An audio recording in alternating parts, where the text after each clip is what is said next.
Sounds great. Thank you. All right, so so I wasn't quite sure how to put a talk together for an audience of this kind. So kind of thought I'd talk a little bit about the interstellar medium. There are lots of other interesting things happening. For example, Parker Solar Probe is just executed its second perihelion. I'll move across. And so there are new results that are coming out of that. The first set of papers has been submitted to Nature related to those instruments, and it would be nice to talk about them, but Nature has a fairly stern policy about embargoed materials, so I can say no more than that, really.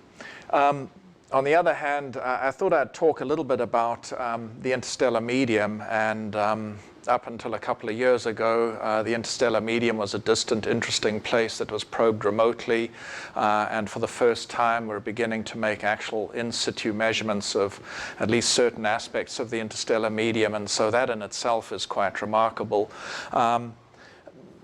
Besides that, of course, to my mind, it's one of those massively historic steps.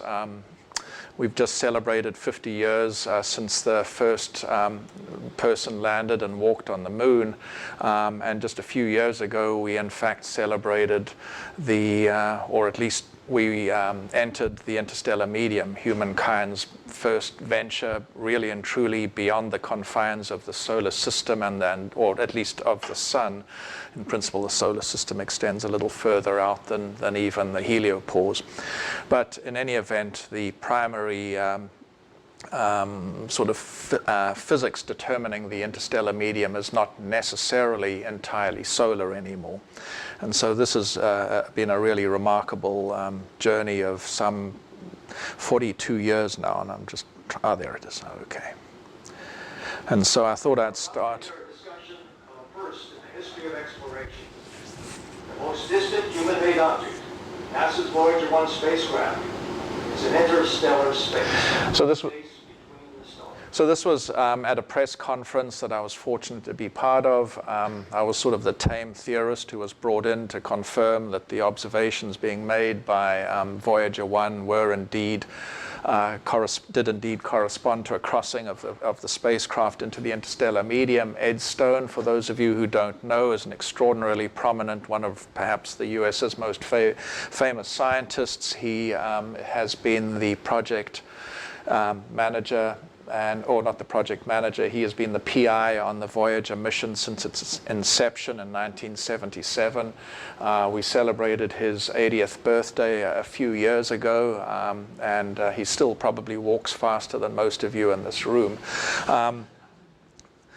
So this was the announcement at the press conference, and sort of to put it into some kind of historical context. As you just heard, today is a historic moment for NASA, the Voyager team, and in fact, humankind. So that was basically the statement made that Voyager had crossed into the interstellar medium. And so this was launched back in 1977, I think 2 years before I graduated from high school. I'm certainly not as young as I was then. And it has really been an absolutely extraordinary mission. Its mission, of course, was initially to explore the outer planets. When the mission was in fact conceived, if you go back and talk to some of the people who were around then, or some of the, or look at some of the original proposals, which I've done, the mission in fact was originally conceived to look at all the outer planets as well as go on into the interstellar medium. And so, of course, it was de-scoped. The cost of the mission was such that there was no, and of course, there was no real good understanding of the science that suggested where the interstellar medium might begin. And so NASA wasn't willing to commit to a never-ending mission that may or may not have ever got to the interstellar medium.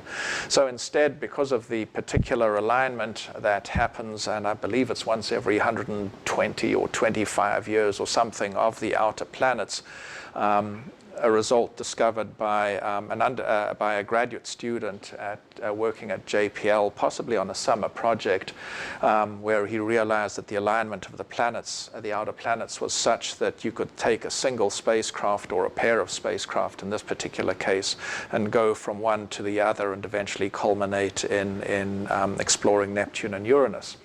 So two of them were launched, one in September and the other one in October and the other in November of 1977. And again, since I'm from Huntsville, I discovered shortly after I arrived that, in fact, one company in Huntsville had developed and built some of the electronics. And the first thing this guy asked me, a man by the name of Olin King, who became not fabulously wealthy, but certainly very wealthy. The first thing he asked me was whether his electronics were still working, and I could assure him that they were, and this is sort of an overview of what the spacecraft looked like. It's powered by RTGs, which means, unfortunately, because of the half-life of plutonium, that they're eventually going to run out. And so there's been a systematic shutting off of instrumentation with time in order to preserve the longevity of those RTGs. And the most recent turn-off of not an instrument, but of the thermal heaters associated with the cosmic ray instrument, which is, where is the cosmic ray instrument? You've got a couple. You've got this one over here and this one over here. These are low-energy cosmic ray instruments and the high-energy cosmic ray instrument. The thermal heaters for this instrument have been turned off. That was actually several weeks ago, or a little over a month ago, and quite remarkably, the instrument is still functioning. I believe it's something like -40 or something degrees. The other instruments there's a plasma instrument over there. That plasma instrument works only on Voyager II. It no longer works on Voyager I. After the Jovian encounter, that instrument was kind of destroyed by the radiation belts there. There are a number of planetary instruments like the photopolarimeter, the infrared spectrometer, and so on. Those have been turned off as well after the planetary encounters. These two big long antennas are the planetary wave antennae, and they will have an important part to play in the story that comes. The magnetic field instrument, the magnetometer boom, and there's stuff right at the end, is working well on both spacecraft. And there's the LECP, and and that's probably all I want to say about all of that. That's pretty much permanent. In principle, they could be turned on, and one of the things we would have liked to have had turned on was the UVS. I was looking for it, and I didn't see it up in the corner. The UVS instrument. The UVS instrument was turned off shortly after the Jovian encounter 2, which is, to my mind, a very unfortunate thing, because the UVS instrument measures backscattered Lyman alpha light. And so, as I'll show, neutral hydrogen plays an enormous role in determining the physics of the outer heliosphere. So that's been one disappointment. So one of the things that I'll mention a little bit about the Voyager, since this is a semi-historic talk as well, is that they carried these gold-plated records. And so I know I see a few older faces in the audience who remember what a turntable and record is. Nowadays, of course, it's all MP3s and other such things, but this old-fashioned record, in fact, carried information about the human race. And it was, in fact, sort of designed, at least the content was designed by Carl Sagan. And so this is a replica, not the original. It was not around in 1977, and I'm sure nobody would have let me hold it anyway. So to set the scene a little bit, this is sort of the galactic plane looked at from the North Galactic Pole. So you're looking down and sort of local standard of rest motions. There's the sun over there. You can see these different structures. You can see the sort of scale of all of this. We're kind of moving from this hot interstellar medium region, and we've been moving for the last 100,000 years or so into a region that's a little more clumpy, warm interstellar medium, not the million-degree gas that we came from. And of course, we kind of fluctuate in and out of the galactic plane. Has an amplitude of about 80 parsecs and a period of about 33 million years. You can get a sense of where we are. It's been kind of interesting looking at some of these neighboring objects. Here's the sun, here's the sort of direction of motion. These are sort of stars that have been identified, and I'll try to talk a little bit more about that have been identified as having astrospheres. So they sort of form possibly a bow shock, and they've got something that looks like a wind, presumably a termination shock, presumably an astropause, maybe a bow shock if their relative motion is sufficiently fast. And some of these have also been identified with planets, and this is kind of illustrated in various places over here. The nearest neighbor, of course, is Alpha Centauri. And it's embedded in a slightly different cloud. The sun itself is embedded in a cloud which very imaginatively is called the local cloud, and has properties very slightly different from the G cloud surrounding a G-class binary. Again, not terribly imaginative, but both of those will play a role in the story I'm telling here. For you, the scale is probably a little less understandable because you're tending to come from the very large to the very small. Most audiences I speak to tend to come from the not so small, which to my mind is 100 astronomical units. And so looking at this on sort of the larger scale is a little surprising. So this is kind of an interesting scale. It's a log kind of scale. Obviously, there's a singularity of some sort at the sun. But you can get a sense of how large this region is that we're looking at. And so there are the various planets. And what we'll talk about is the presence of something like a termination shock over here, where gas is heated, supersonic solar wind is heated as it transitions the termination shock. There's a region called the Heliopause, which essentially is a contact or a tangential type of discontinuity that separates in principle solar material from interstellar material. They should not penetrate over that surface, and so it acts as a boundary separating the two classes of plasma there and interstellar plasma over here. There may or may not be a bow shock, and that's something that's debated and is dependent quite critically on some aspects of the physics. You can see where the Voyager I and Voyager II spacecraft are after their encounters with the giant planets. They kind of went up into the south, up into the north, and down into the southern hemisphere, and are separated. I'll show you those numbers in a minute. There's a structure called a hydrogen wall that I'll talk about. And so then this is the sort of Oort cloud over there that you may be familiar with. The G cloud, as I mentioned, associated with, that surrounds the Alpha Centauri complex. And if I continue, you can sort of get a sense of where the Voyager I and Voyager II spacecraft will eventually pass by. So within about 1.8 light years of Gliese 455 and Ross 242. This is Voyager II down here. So in principle, if there's anybody around on those particular planets and they want to throw a net out, they may in time catch a passing spacecraft. As I mentioned, it's kind of a little depressing. We don't have any other spacecraft that are anywhere near where the Voyager I and Voyager II spacecraft are. It took 42 years for them to get to where they are. 40,000 years later, they may be somewhere around there. So essentially these spacecraft, they're going to die because their RTGs are going to die within the next 4 or 5 years. And they're just going to continue to just orbit basically the galactic center for eons, billions and billions and billions of years. And it's entirely possible, of course, that our sun and Earth will all eventually disappear, but what may happen, it's very unlikely that a spacecraft is going to get swallowed up by anything in the galaxy, and it's just going to begin to execute a more and more complicated path as it gets tugged occasionally by little gravitational forces associated with sun, with different stars.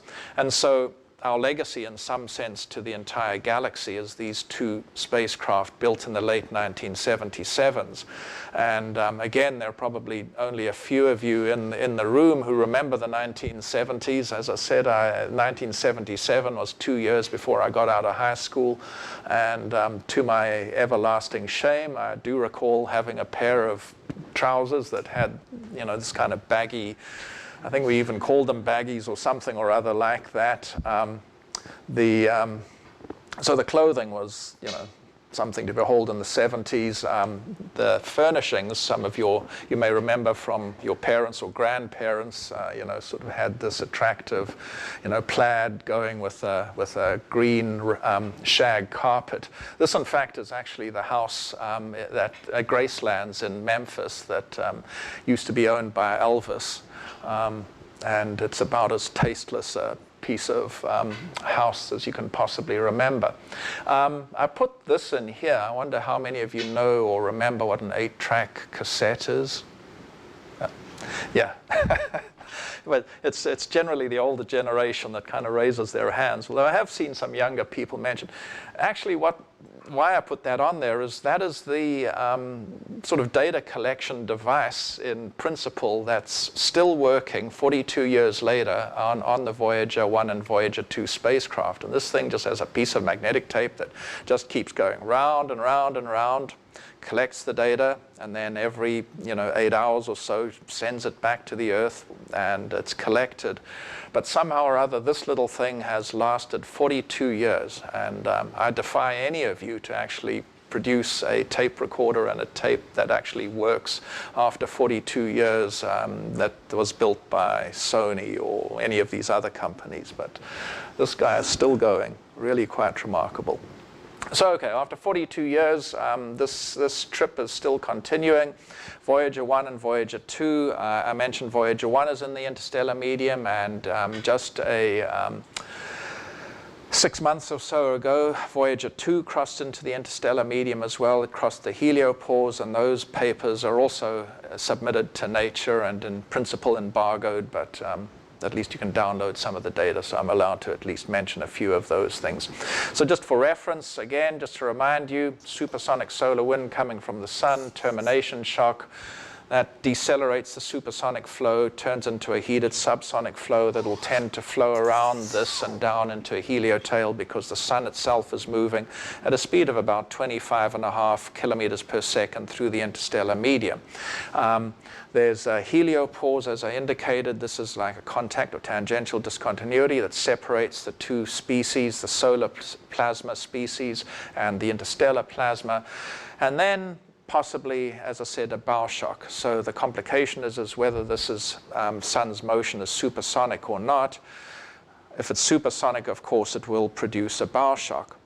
But the complication is that as I'll show you, the solar plasma, the solar wind plasma can mediate the nature of the very local interstellar medium, change its temperature, and that of course changes the sound speed, and so you may or may not have a bow shock even though the sun is nominally moving very close or slightly faster than the sound speed.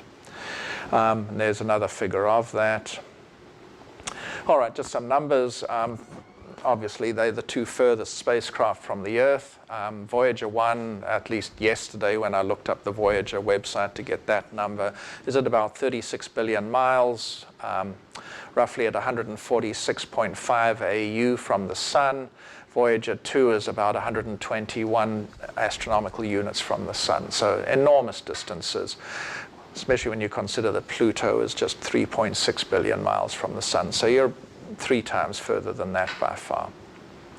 This I always find amusing, is that if I want to talk to the Voyager spacecraft, it's going to take me 20 minutes, 13 hours and 15 seconds to actually get that signal to the Voyager. So if we need to turn the spacecraft quickly, it's going to take that much time for us to fire a small rocket or something next to it. It's a little less for Voyager II. And then, as I said, they're in an enormous distance apart. I think their numbers changed now, but it's about 10 billion miles apart. All right. So in 2004, we had the first crossing of Voyager 1 across the termination shock at a distance of 94 astronomical units. And 3 years later, we had Voyager 2 cross at nearly 84 astronomical units, a distance difference of about 10 astronomical units. Interestingly enough, we were able to predict this. Admittedly, it only came out a few months before the actual crossing, but we suggested that Voyager 2 was likely, based on various things, to cross the termination shock in early October. And so we were a couple of months off, but still thought it was fairly good. Well, we'd been doing these 3D simulations, and we'd taken into account the time-dependent effect. And I won't show any of this, unfortunately, but we'd taken into account the time dependence. So what we had been doing was we had used Voyager 2 data for a fairly long period that was being measured in the supersonic solar wind. And we were able then to use that variability of the interplanetary solar wind flow in a 3D MHD model that included neutral hydrogen. So that gave us an estimate of where we thought the termination shock would be located, but an unsteady estimate. And the interesting thing was that there had been a shock, sort of 6 to 8 months prior, that had passed Voyager 2, presumably propagated through the termination shock, propagated beyond the termination shock, collided with the heliopause, was partially transmitted and partially reflected, and that reflected shock was coming back in, struck the backside of the termination shock and was driving it in. And so that was why, and based on all of that, we kind of suggested that the crossing should occur, a few months, actually, as I said, in October of 2007. So it's a very complicated series of interactions that had to be developed, but it's a nice figure. I can show it to you afterwards if you're interested. So then the question came as, when are we going to cross the heliopause? Of course, there's lots and lots of interesting physics, but this is essentially what was observed in 2012, from 2004 until about sort of midway through, or a little bit later than that, in 2012. And so the top figure is just the magnetic field intensity. This is the magnetic field orientation, whether it's away or towards 180 or back. And then this is kind of an elevation angle of the magnetic field. So what you saw at the termination crossing was you saw some abrupt jump, compression, and you saw then that there was, in general, an elevation of the overall magnetic field in the heliosheath, and then this gradually started to climb, increase very slowly. And then we got some point that was kind of interesting. This was a difficult number. This was the radial velocity. It was difficult to infer that, but that because there was no working plasma instrument on Voyager 1, but you can sort of infer the velocity of the flow from the cosmic rays. You can look at the Compton-Getting factor, and from that you can extract an estimate of what the flow velocity looks like. So you saw that the flow was typically decreasing a little bit in this region, and then it sort of reached this region here where it was close to zero and sometimes went negative. But this was what was very peculiar. What you saw is you saw these very big changes, quite abrupt, in the direction of the magnetic field. So prior to this, you'd seen all these rapid changes going on, and that corresponded to sector boundary crossings that were associated with the heliospheric current sheet. But they were becoming fewer and fewer, and then you saw these very gigantic, very rapid changes and extended changes. But the real curiosity came in looking at the magnetic field data. So here again is the cosmic ray data. data. So here again is the magnetic field data. And you can see that there was this one sector boundary crossing, that this is the lambda that I was showing you earlier. You can see this is the sort of sector boundary crossings over here. And there was nothing very much that happened with the energetic particles. These are sort of particles are greater than 0.5 MeV per nucleon. But over here, when you had this crossing over there, there was a sudden, very abrupt depletion and then recovery in the cosmic ray intensity flux. And the same was true over here. And then at this last region over here, where there was no sector boundary crossing, magnetic field, kind of jumped up a little bit, looked pretty constant, and you can see there's absolutely no movement in any direction associated with that. Elevation is completely clean. But what happened is there was just this complete dropout of the cosmic rays at this 230-odd day period of the 2012. These are pretty much lower energy, and these would be the anomalous cosmic rays. And so, yeah. So when this signature was seen, the cosmic ray people immediately said, aha, we've crossed the heliospheric termination shock. And the reason they say that is these are essentially anomalous cosmic rays that are thought to be accelerated, or were thought to be accelerated at the heliospheric termination shock.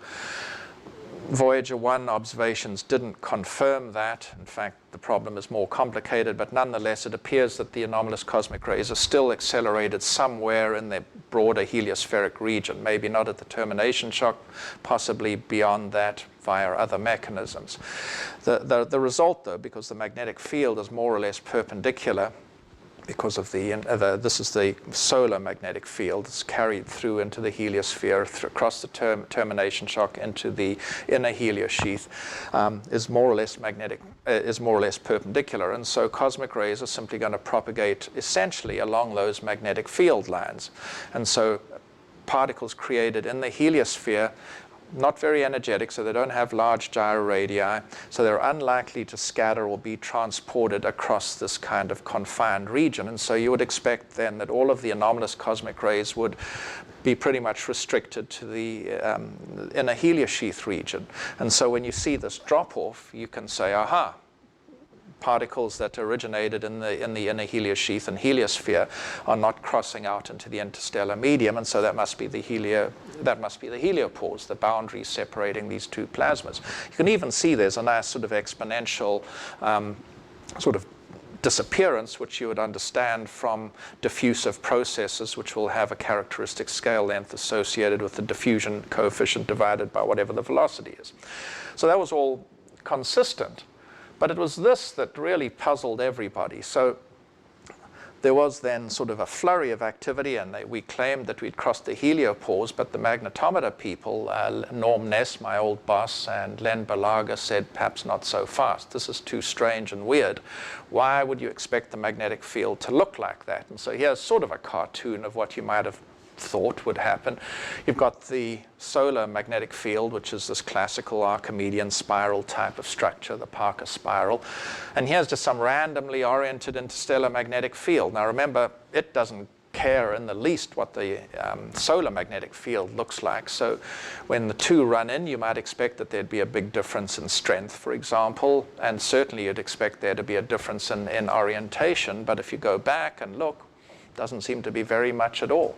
In fact, it seems to be a remarkably good fit. And so the fact that magnetic field direction didn't change across the boundary, despite the energetic particles changing significantly, led to a great debate. And as is usual in science, if you don't understand something, you classify it. And so the new classification was we had a new structure which we'll call the Heliocliff, which is where the particles disappeared, but it was not the Heliopause, at least for a number of months. And so Berlage and Ness claimed that we were still in the heliosheath, but that we'd entered a new heliosheath region, which was somehow separating these plasmas and these energetic particles, and for want of a better term, as I said, they called it the Heliocliff. The particles fell off the edge of the cliff.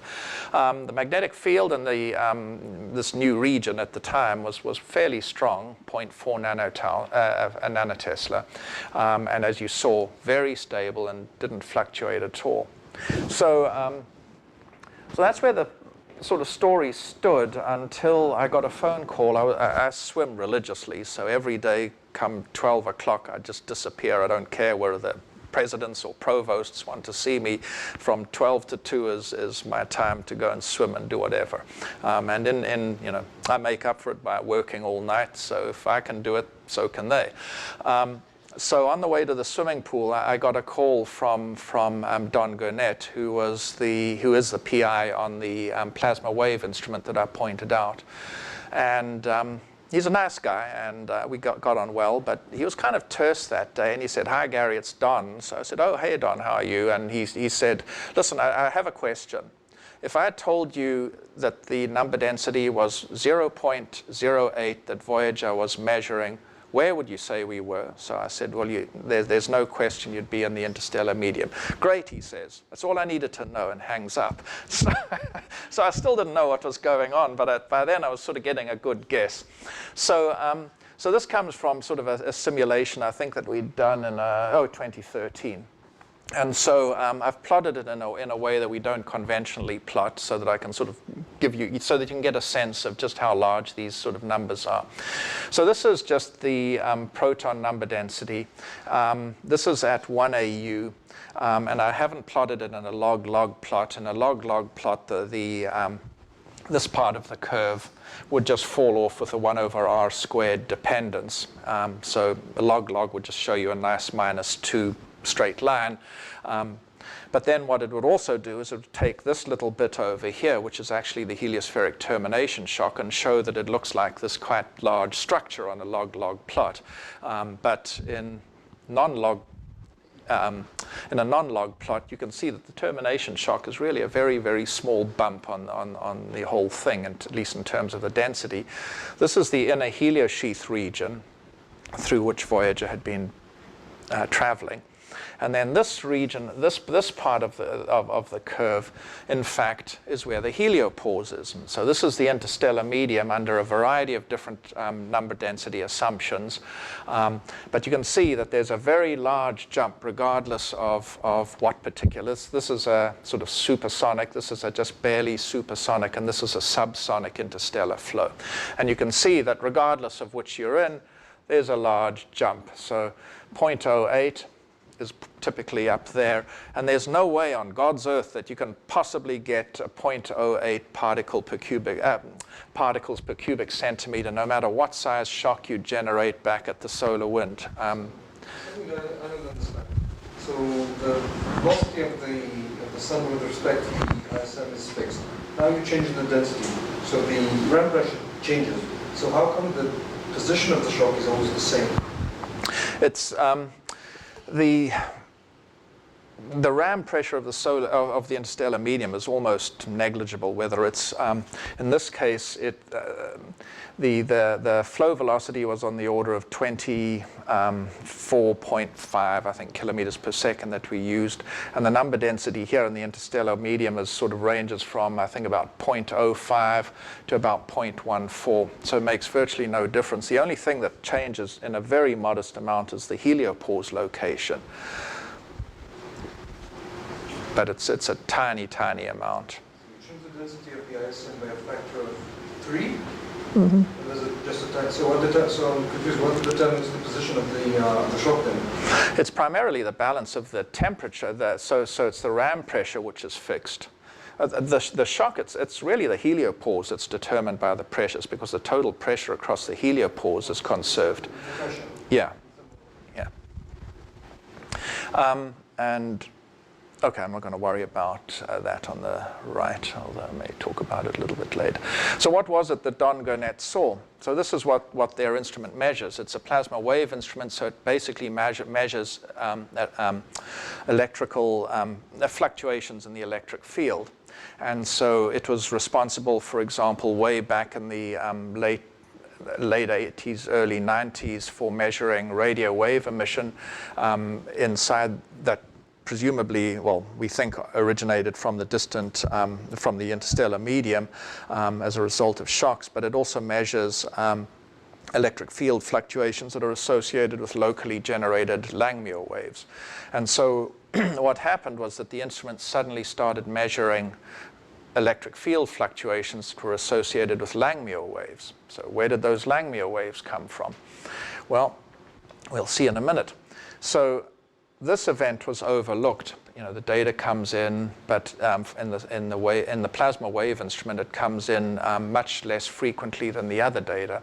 And it was this event in 2013 that was observed. And so this is a plot of basically the frequency. You can see the frequency is at about 2.7 or so kilohertz.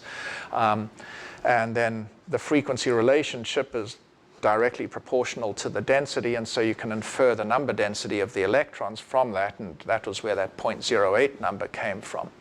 And so when they went back and looked in the data, they saw that there was another event where there was some Langmuir wave oscillations that were produced. So what produces Langmuir waves typically in the solar wind? Well, what happens is you have electrons that are reflected by the shock, produces a small beam of electrons that propagate back upstream. There's a little bump in the tail instability that's set up, and that generates then Langmuir waves. And those Langmuir waves will oscillate and generate little electric currents. So in the interstellar medium, presumably, you'd need something like a shock wave. Well, that sort of came a little bit later, as I'll show. But from this conclusion, we were able then to establish that that Voyager 1 had crossed the Heliopause because of the number density. I didn't make much of a story about this, but you can see that there's a kind of ramp suggested that the density changes, which on that previous simulation that I showed you is present but hard to see because of the scale. But there's a scale of that ramp, and that scale is in part, as I'll illustrate later, partially determined by the presence of interstellar neutrals. And but this question of the magnetic field still remained. So they went back and had a look again at all of this, and lo and behold, it transpired that there was an interstellar shock. So this was where the purported crossing occurred, and this is where there was a shock wave propagating through the interstellar medium outward. And the origin, of course, of this is the shocks generated by the sun that have propagated through the supersonic wind, through the termination shock, through the inner heliosheath, and then on into the interstellar medium. Of course, there's some shock interactions that produce reflected shocks and so forth. You mean 10 years earlier than? Well, not 10 years earlier, but probably on the order of 400 or 500 days earlier. So a big CME eruption. And so now a whole number of these shocks have been seen, and they've all been traced back to in fact shocks that were seen at 1 astronomical unit. And so there's a clear convergence. There's another interesting thing about these shocks, incidentally, is that they're very weak, as you might anticipate. The compression ratio is maybe 1.2 to 1.5.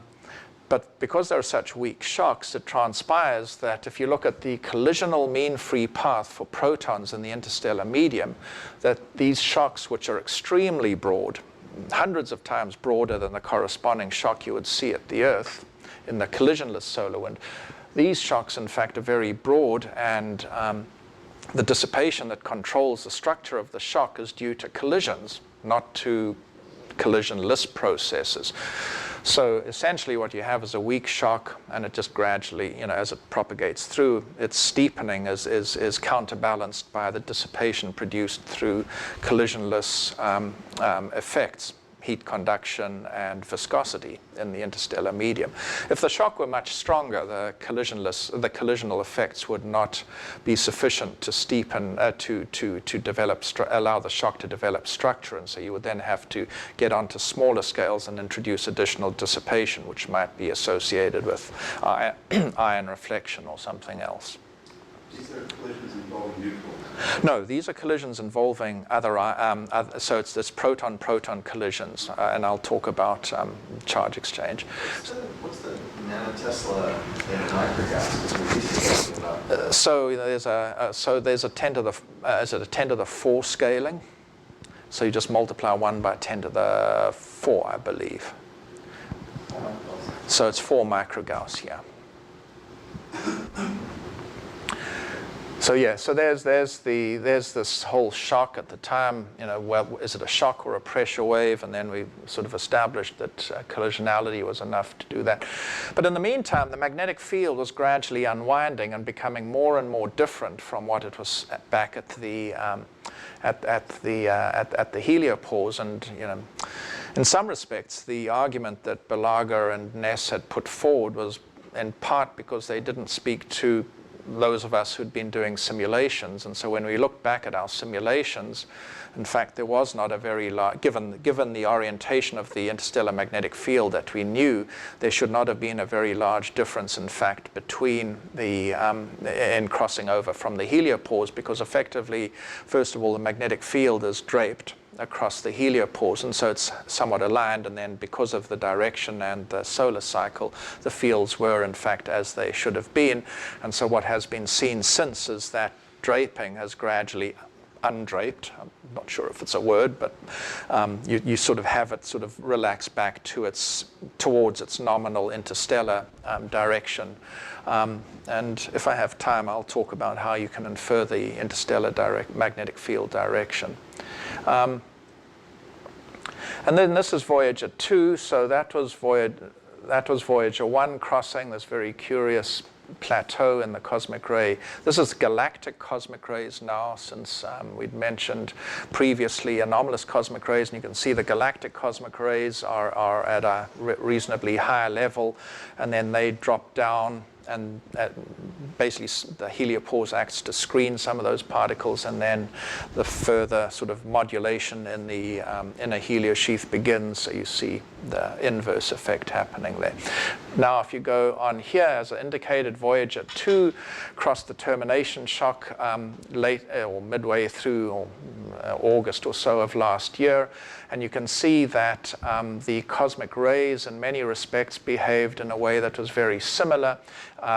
The red is essentially the Voyager 1 data that has just been time shifted so that you can plot these two things coincidentally, and the blue dots are the Voyager data, and you can see that the behavior was quite consistent between the two in many respects. And then these are on the left is just the currents illustrating. This is for the Plasmid instrument, and so it has these 3 different cups, that Faraday cups, that collect the data in these different directions. These are the cups A, B, C, and you can, a little hard to infer, but you can see that the velocity, the plasma velocity, in fact, drops quite significantly, as you would expect. Now, this is not adjusted, but essentially it drops to sort of an incoming velocity of about 20-odd kilometers per second on the other side of the heliopause. So Voyager 2 has crossed, and then there was, anyway, if you want to read that, you can. But Voyager 2, you even have a plasma density meter, so you actually see the same jump. Well, both Voyagers had, but Voyager 1 was destroyed during the Jovian encounter. But yeah, so the plasma instrument collects the plasma data, so you can get the density, temperature, velocities from that instrument. On Voyager 2, you see the jump. And Voyager 2, yeah, you can sort of, wrong one. But yeah, you can see, there's the jump over there. And these are very limited measurements. So this is still at the heliopause, so it's still crossing, but you can see there's the start of the density jump. And it's continued much higher, actually. These are the results that are in the Nature paper that we're not allowed to talk about. But yeah, it's gone up. And it's sort of consistent. So, all right. So what is the basic physics of the interaction of the solar wind with the interstellar medium? So I think in the last decade, what's become abundantly clear is that it's largely governed by the physics of these plasma-neutral hydrogen interaction, charge exchange, and the physics of pickup ions. So just to remind you, this is you can have, for example, an ion gyrating along the magnetic field, and you can have neutral hydrogen, this sort of blue thing, drifting through the heliosphere or the interstellar medium or the inner heliosheath. And if it comes close enough to the ion will snatch the electron from the neutral hydrogen, and at that point you create a new neutral hydrogen that, as it was originally, was gyrating around the magnetic field. So you catch that, and this thing then just shoots out in a direction corresponding to whatever its last orbital gyro motion looked like. And what you then do is you create a new ion. But now this new ion was coming in and with in principle the characteristics of the interstellar medium. So it was drifting in slowly at about 20 odd kilometers per second, and then was instantly ionized. And at that point, it sees the motional electric field of the solar wind, so it's accelerated in the U cross B motional electric field, so it gains an energy that makes it a suprathermal ion, typically on the order of about a keV in the supersonic solar wind, because it's basically the solar wind speed. And it then forms something like a ring beam distribution. So it gyrates around the magnetic field, so you produce all of these things that are gyrating in a more or less uniform way. It can look like, if it's a perfectly perpendicular, the distribution would look like a pure ring.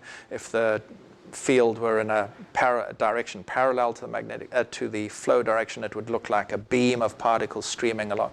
So rings and beams and their intermediaries, ring beams, are unstable. They typically then generate alphanic fluctuations. Those alphanic fluctuations act to scatter the distribution that was unstable. It scatters the distribution onto something called a biospherical or shell-like distribution.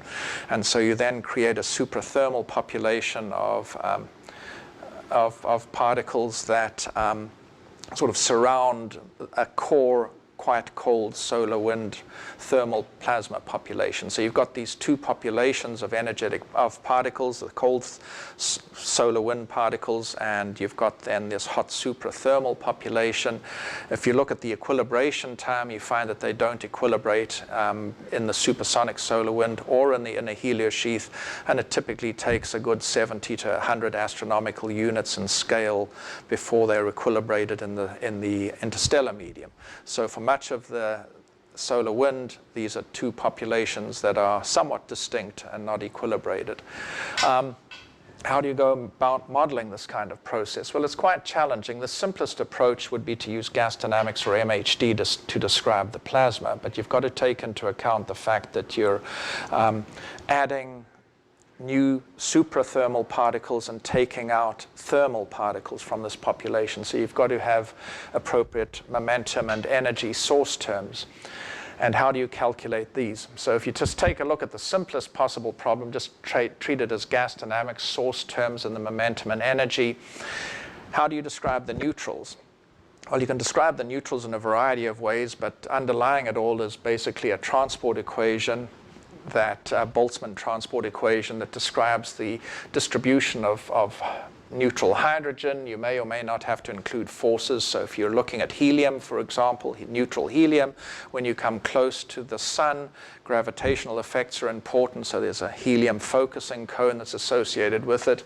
There's radiation pressure associated with it that tends to balance in an odd way the protons. So for whatever strange reason, gravitation and in principle radiation pressure from the sun tend to cancel out each other for hydrogen.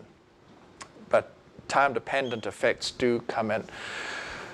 And so what you have here then is a production and loss term associated with the charge exchange process. So that looks like your familiar Boltzmann type of integral. You've got a cross section and all the rest of it, and you've got to worry about the distribution for the solar wind ions or the interstellar ions, and you've got to worry about the distribution function for FH.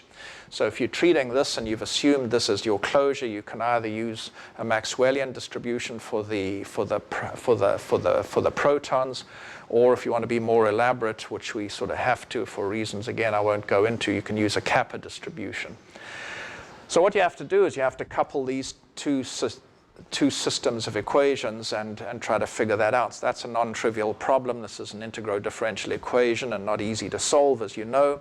So what you do is you can go through, you can solve for FH in principle. You can compute then moments. You can take those moments of the neutrals, plug them back in here, update your MHD or your gas dynamics code, and you keep iterating, and hopefully you can get to some kind of solution.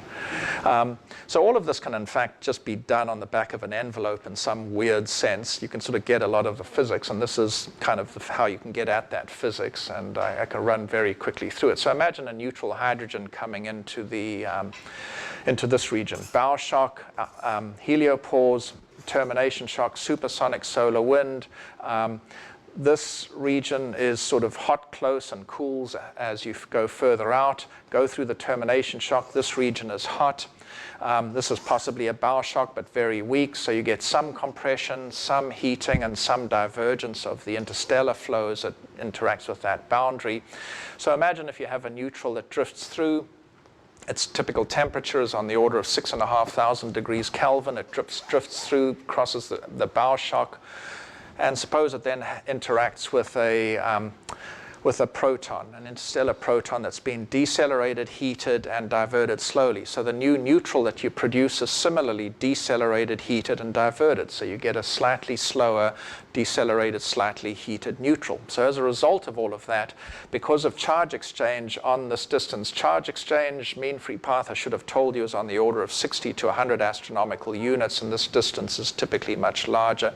So what you tend to produce then is an accumulation, a pileup of neutral hydrogen in this region because of the charge exchange effect. And so that produces both a filtration and heating, and you produce something that we started calling a hydrogen wall in this particular region.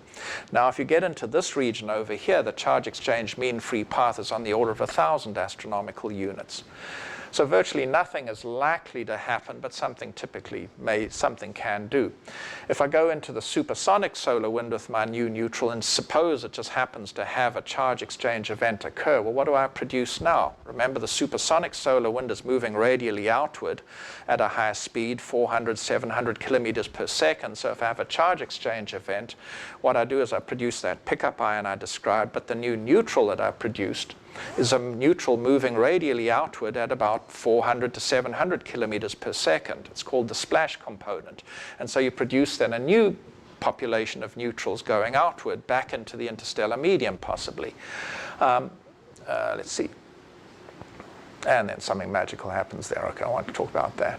So but you said that the region 1B.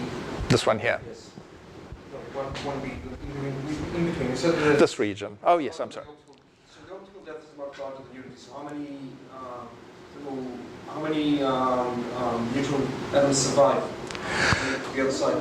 Oh, quite a lot, actually. I mean, you get a pileup, and the filtration is quite significant, but nonetheless, most of the neutrals that drift through are, in fact, largely unaffected by these processes. Would you expect a fraction that's exponentially small, a fraction that's exponential in the optical depth? Well, I can show you that later, and maybe we can talk offline about that. But the optical depth is roughly 10 astronomical units, typically, in this kind of region. And it turns out that it has a measurable effect when you look at Lyman alpha absorption. And maybe I'll be able to get to that, and maybe that'll get there. So I was just looking. Suppose now I have a neutral that charge exchanges in this region where the solar wind is hot. This is the decelerated solar wind. So now what I produce is yet another population of neutral hydrogen that corresponds to speeds 140, 50 kilometers per second are characteristic, and temperatures possibly up to the order of 1,000,000 degrees. So now I've produced a third population. So I've got fast, relatively cool. Here I've got reasonably fast but very hot, and then I've got these other neutrals that have just experienced charge exchange. So looking at all of this, there's going to be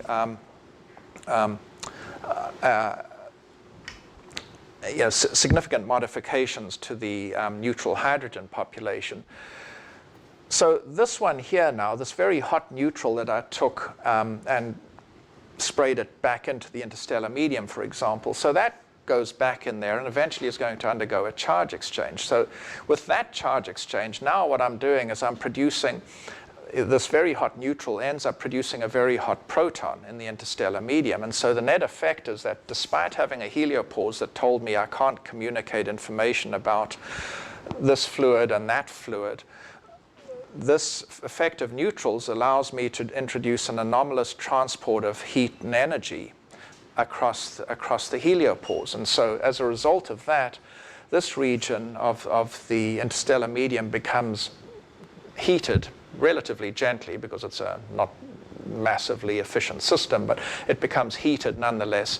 And so things like the sound speed change, and that begins to affect whether or not this is a supersonic medium or not. And so that's why, in part, there's been a debate about the existence of a bow shock. So if you look at the distribution functions that you produce from solving this neutral distribution equation, the Boltzmann equation, what you see is you can start out with a Maxwellian at 1,500 or 1,000 astronomical units from the sun, and then you can watch it evolve. And so these different red, blue, and green lines correspond to slightly different those different models that I showed, so don't worry too much about it. This is just the no bow shock, very weak bow shock, strong bow shock case. But what you can see is so first of all, that the Maxwellian is broadened, as you might expect, but then you also produce this sort of extended tail to the distribution, which corresponds to the production of those hot neutrals created in a heliosheath. And then right at the 400 kilometer per second or so region, you also see an enhancement in the distribution of neutral hydrogen, and this corresponds to those fast splash neutral hydrogen that were thrown out from the supersonic solar wind. So all of this works, seems to work pretty nicely. So the net effect then, and if you go back and look at the simplest possible model, just take gas dynamics for illustrative purposes, you can produce a bow shock, you produce the heliopause, you produce a termination shock, as would be expected. The geometry is significantly different than than if you did not have neutrals present. And having without neutrals, the termination shock location is more, instead of being at about 90 AU, 200 AU. It has a kind of bullet-shaped structure, which this one is smoothed out, and for a variety of reasons that I can explain. And you see in the neutrals the presence of this hydrogen wall. So the physics seems to be kind of nicely understood. So this was, when was this? Back in about 1996, we'd started putting all these models together and predicted all these effects. And the Voyager, as you saw, Voyager I crossed only in 2004. But there was an interesting serendipitous sort of result. So how many of you know Jeff Linsky? None? Okay, so he's an astronomer who's been very interested in understanding the D to H ratio. And so in 1996, he and a student, Brian Wood, were looking at a variety of stars nearby, including Alpha Cen, to try to determine what the D to H ratio looked like using the Hubble Space Telescope spectrometer. And in looking at that, in looking at Alpha Cen, I noticed something curious. So this is just the sort of interstellar, this solid line over there is just the interstellar absorption feature that you typically see. And so this is just, and so they had a very good idea of what the column density for the neutral hydrogen between us and Alpha Cen is. And so they expected that should coincide. And so when they plotted the expected absorption feature, this was this solid line over here. And so that was a real puzzle to them, because they saw that there was this enormous distance between the two. So I did not know anything about these results, and they knew nothing about the work that I had been doing. So there was a meeting in Boulder, and I guess a friend, colleague of mine, Priscilla Frisch, had told Jeff Linsky to come and listen to the talk, but she hadn't mentioned anything to me. And so she was sitting at the back, and I was getting really irritated. I was going through this talk, presenting all these kind of results and showing this hydrogen wall and During this whole presentation, I kept hearing this sort of low murmuring and talking going on the back between her and Jeff Linsky. Anyway, so I showed the results I'd talked about, and I showed what the characteristics of the neutral hydrogen wall were: the temperature, the velocity, and the density. And so Jeff Linsky came running down right after the talk and said, "Oh, can I have," this was in the days when you actually used overhead projectors and transparencies, and he said, "Can I take that transparency with those numbers on?" So I said, and he said, "And you've got to be in the audience tomorrow at 8 o'clock. So I said, "Sure," and I gave it to him. So so the next day he showed this result, not with those dotted lines. And so what he showed was this result, and he said, well, and this is what we saw. There was an excess of absorption on the red side, and so what we tried to do was we tried to postulate what is it that could be doing that extra absorption, and it had to be something that did not contribute to the number density, couldn't change the number density, the column density of the thing. And so what they did is they looked at a variety of small structures that were embedded in the interstellar cloud, the local cloud, and they looked at just one. And so he kind of dramatically said, and so these were the parameters we got for just having one small additional structure that does not contribute to the column density. And he had one of those little yellow sticky notes, and he showed it, and lo and behold, he had the numbers they'd computed and the numbers we'd computed for, our hydrogen wall, and they were pretty much exactly the same. So that was sort of that was the discovery of the hydrogen wall, and that was the first discovery of the boundaries, one of the boundaries of the heliosphere. So fortunately, the serendipity didn't quite end there, because Stan Owaki had a graduate student, Ken Gailey. I don't know if you know Ken Gailey at all, but not a graduate student, a postdoc, Ken Gailey, and Ken had worked with Jeff Linsky before. And so I went back and grabbed Ken and said, "Do you know how to do Lyman alpha absorption measurements for me?" And he said, "Oh yeah." So we gave him 3 models.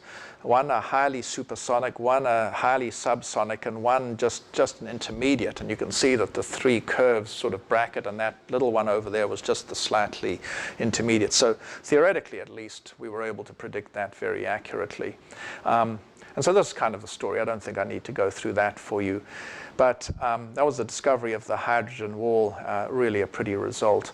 And since then, we've sort of worked a lot with Brian Wood to refine, looking in different directions, these kinds of results using Lyman alpha absorption from different stars and trying to get the models refined. Now, I'm going to skip through this because I think I've only got about 5 minutes. We've done a lot of really interesting work with including magnetic fields. It makes life significantly complicated. This was one very interesting discovery that we were able to explain, again, sort of unexpected. So IBEX Interstellar Boundary Explorer is a mission that was launched to just measure interstellar neutral atoms, energetic neutral atoms. And so, so the first result, which ended up on the cover of Science, that was the back page, was that there was this ribbon of enhanced energetic neutral atom emission across the sky, and I think there's a better figure over here.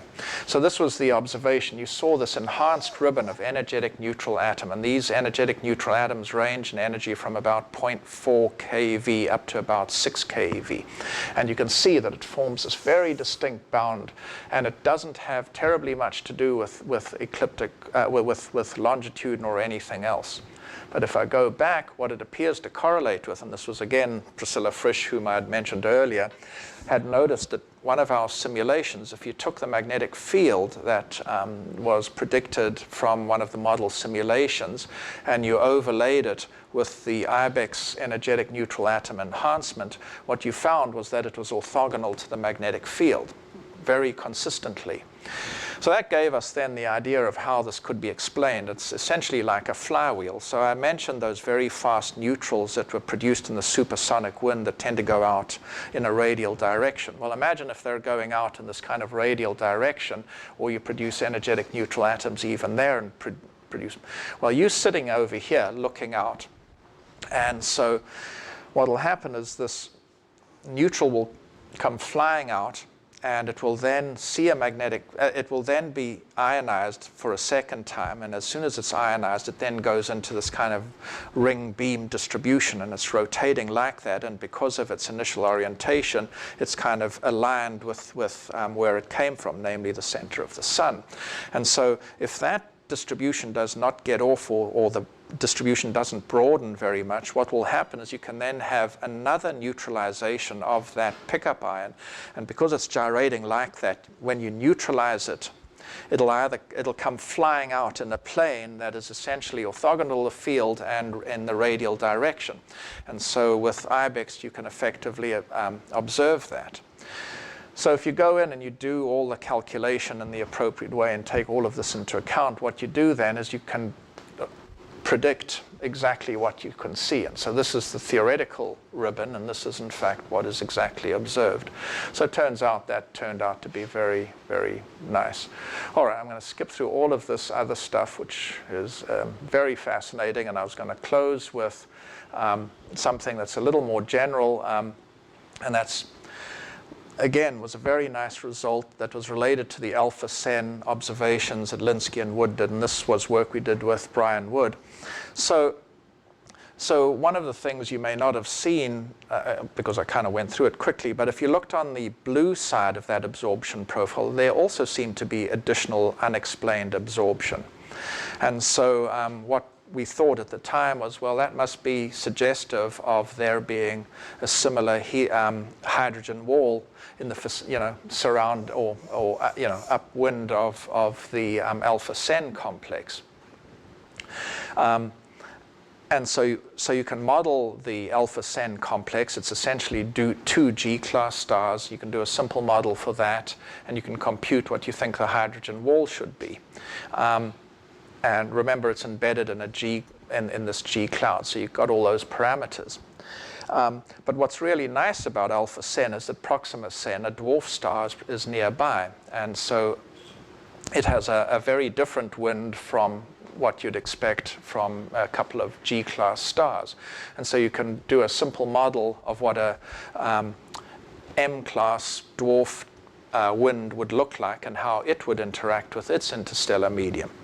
And so when you go through these different simulations, you can look, for example, at one with 0.2 stellar mass loss rates, and you can see that there's almost no hydrogen wall that's developed, whereas when you look at a stellar mass loss rate of twice the solar mass loss rate, you see that there's a fairly large hydrogen wall that's developed. That's A and B, yeah.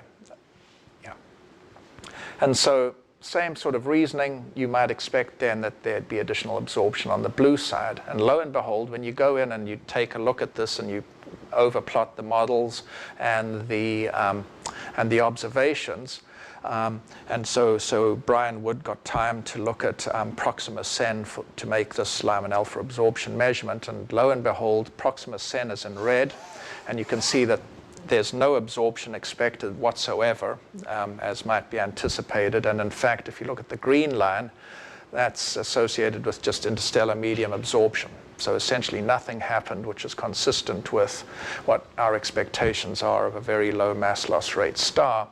Whereas when you look at alpha Sen B, this is buried in the green, you'll see that in fact this mass loss, it's a little difficult to see, but the 2 mass loss rate thing fits right over it. So you can explain those observations. So essentially what you've done is discovered a hydrogen wall around another star, and also for the first time, in a sense, confirmed a stellar wind from another G-class star besides the Sun. So I've skipped out an enormous amount of stuff, but I think we're beginning to understand the basic physics underlying the interaction of the solar wind with the interstellar medium, and it's really very interesting. It's a combination of both the influence of the Sun and its solar wind on the very local interstellar medium, and the influence of the interstellar medium, particularly through neutral hydrogen, on the physics of the solar wind. So this is pretty much sort of become a huge, huge subject.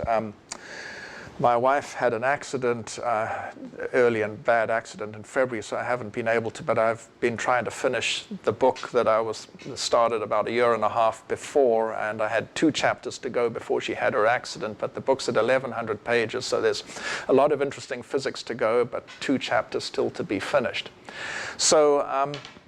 So we had an interesting conversation at lunch with some of the students that that I went to lunch with, and one of the things that they were asking about was how how do you, in fact, what's a good way of making your path forward in science? And there's going through a postdoc and various kinds of things. And so I talked a little bit about that to them. And but I said there was one thing that actually made a huge difference in terms of how successful you could sometimes be as a scientist, and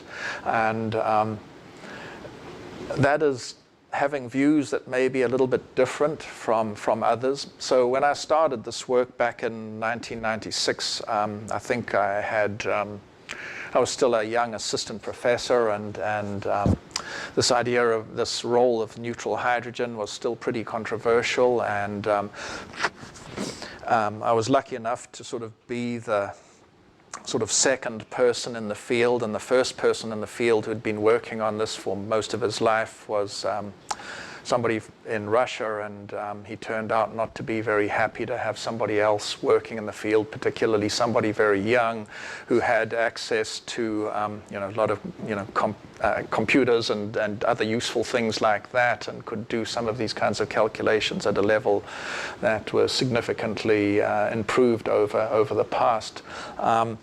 So the situation became extremely ugly between the two of us, and there were a number of sort of conferences that degenerated into some very unpleasant exchanges. I remember one particularly in Potsdam, and I remember it because I think I had the better last word, which was where I told him that I'm young enough that I will still be writing the reviews long after you're retired, and the reviews of the subject. And but he also sent an unsolicited letter at the time I was going through tenure, recommending strongly to the committee that I should not be given tenure.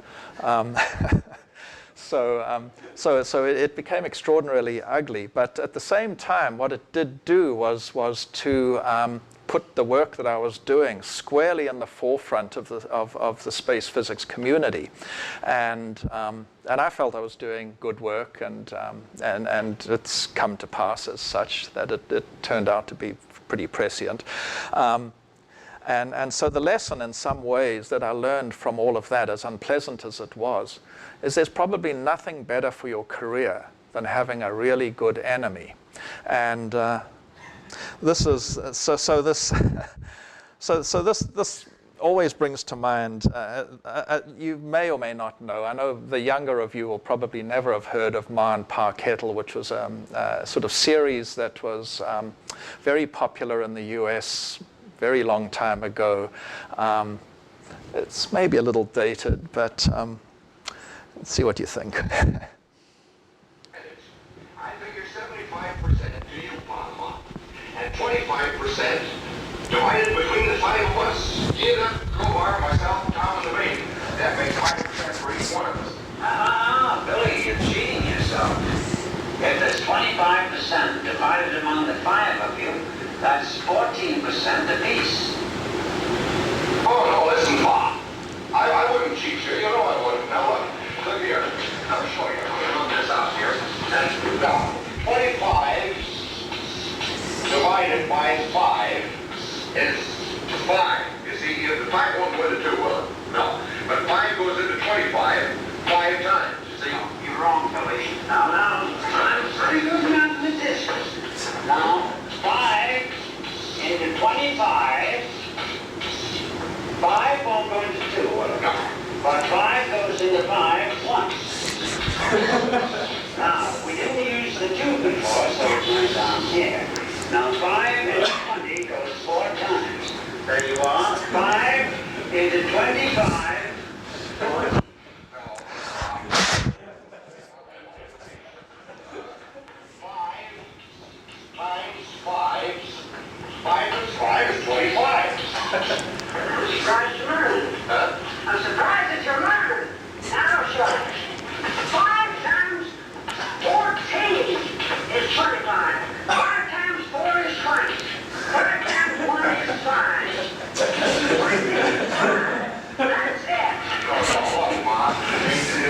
you're wrong there because I'll prove it to you. We'll put down 5 14s here. 14, 14, 14. There. Now I'll prove it to you. At least the 5 14s is not 25. 4, 8, 12, 16, 20, 21.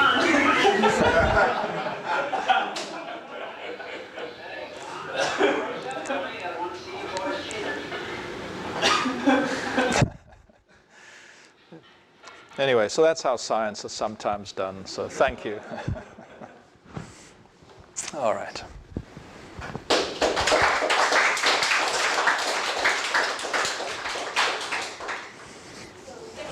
All right.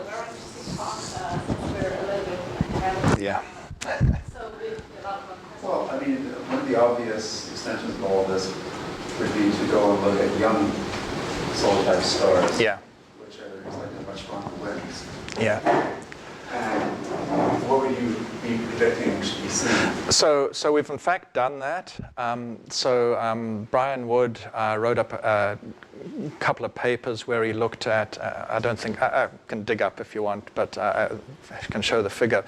So what we did was we looked at, we did two things. We modeled different age winds, but the thing that was really interesting was we then went and, so what we did was we looked at a variety of nearby stars, Alpha Cen, I can't even remember the others, but all of different ages. And so what we did then was we modeled them to get an estimate of what the solar wind or the mass loss rate looked like, so that we could then model the Lyman alpha absorption profile, match that with what was observed, and so we could then determine what the solar wind speed and properties were.